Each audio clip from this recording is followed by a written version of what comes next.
முதல் நபர் செந்தில் பாலாஜி. ஏன்னா அவர் பல அமைச்சர்கள் மத்தியிலேருந்து வந்த குழுக்கள் ஏன் திரு நயினா நாகேந்திரன் சொல்லியிருந்தார் 41 பேர் கொலைக்கு முக்கிய குற்றவாளி செந்தில் பாலாஜின்னு சொல்லிட்டு.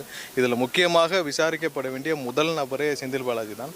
அவர் கண்டிப்பாக அங்கே நடக்க வேண்டிய விசாரணை, அவருக்கான விசாரணை நல்லபடியாக நடக்க வேண்டும். ஏன்னா அது இப்போ எல்லாருடைய கருத்து எல்லாரும் சொல்லிட்டு இருக்கிற ஒரே விஷயம், ஒரு உள்துறை அமைச்சரை வச்சுட்டு திரு நயினா நாகேந்திரனே சொல்லியிருக்கிறார் 41 பேர் மரணத்திற்கு அந்த கொலைக்கு காரணம் செந்தில் பாலாஜி தான். ஆனால் செந்தில் பாலாஜி தான் இதில் விசாரிக்கப்பட வேண்டிய முதல் நபர். கண்டிப்பாக இது அவருக்கு கொடுக்கப்பட்டுள்ள சம்மன், அவர் கண்டிப்பாக ஆஜராகி கண்டிப்பாக தேவையான ஒத்துழைப்புகளை சிபிஐ கொடுக்கணும்னு வேண்டும். இல்லை, அதெல்லாம் தலைவர் தான் முடிவு செய்வார். இப்போ தான் நேர்காணல் ஆரம்பிச்சிருக்கு. ஒவ்வொரு விருப்ப மனுக்கள் அடிப்படையில் எங்களுடைய தலைவர் ஒவ்வொருத்தரையும் சூஸ் பண்ணி இப்போ நேர்காணல் நடத்திட்டு வராங்க. ஸோ அடுத்தடுத்த கட்டத்தில் முடிஞ்ச பிறகு எங்களுடைய தலைவர் தான் முடிவு செய்து பட்டியலை என்று வெளியிடும் தலைவர் வெளியிடுவார்.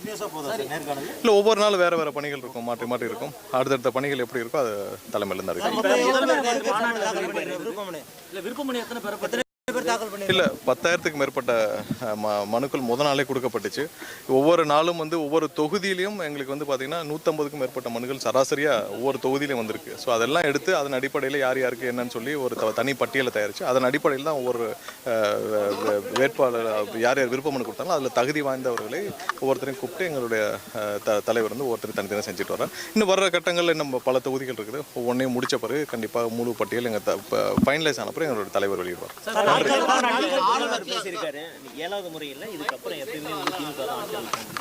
இல்லை, திமுக இந்த 5 வருஷம் என்ன செஞ்சிச்சுன்னு எல்லாருக்குமே தெரியும். 5 வருஷமாக ஏதாவது ஒரு தரப்பு மக்கள் சந்தோஷமா இருக்கான்னு சொல்லுங்கள். நேற்று நடந்த மாநாடு அவங்களுடைய மாநாடு இல்லை, அது அவங்களுடைய பண திமிரை காட்டின ஒரு இடம்.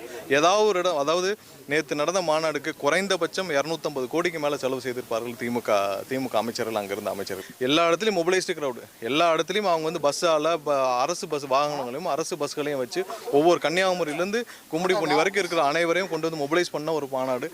இது ஒன்றும் பெரிய வெற்றியில் இல்லை. அவர்கள் இதே மாதிரி தான் திருச்சியில் கலைஞர் இருக்கிறப்போ ஒரு மாநாடு போட்டார். அதான் அவங்களுடைய தோல்விக்கு காரணமாக இருந்தது. அந்த மாநாடு 100 கோடி ரூபா செலவு பண்ணி அந்த 10-15 வருஷத்துக்கு முன்னாடியே கலைஞர் போட்டார். அதுதான் தோல்விக்கு காரணமாக இருந்தது.